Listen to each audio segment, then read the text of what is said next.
Hello, നമ്മുടെ ബാങ്കിൽ ഞാൻ ഒരു ചെക്ക് ഡെപ്പോസിറ്റ് ചെയ്യുവാണെങ്കിലേ അത് ക്ലിയർ ആകാൻ എത്ര ദിവസം എടുക്കും മാഡം?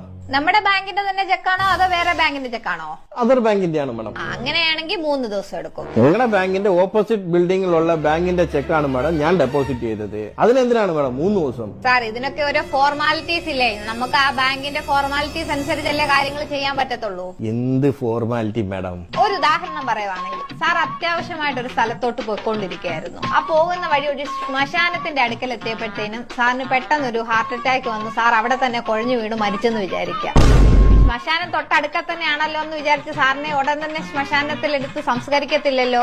വീട്ടിൽ കൊണ്ടുപോയി അതിന്റെ ആചാരാനുഷ്ഠാനങ്ങളെല്ലാം നടത്തിയിട്ടല്ലേ സംസ്കരിക്കാൻ വേണ്ടിട്ട് കൊണ്ടുവരത്തുള്ളൂ. ബാങ്കിന് ബാങ്കിന്റേതായിട്ടുള്ള ചില ഫോർമാലിറ്റീസ് ഉണ്ട്. ദയവായി നിങ്ങളും അത് പാലിക്കണം. സാറിന് വേറെ സംശയങ്ങളൊന്നും ഇല്ലല്ലോ അല്ലേ? ഒരു സംശയവും. Okay sir, have A nice day.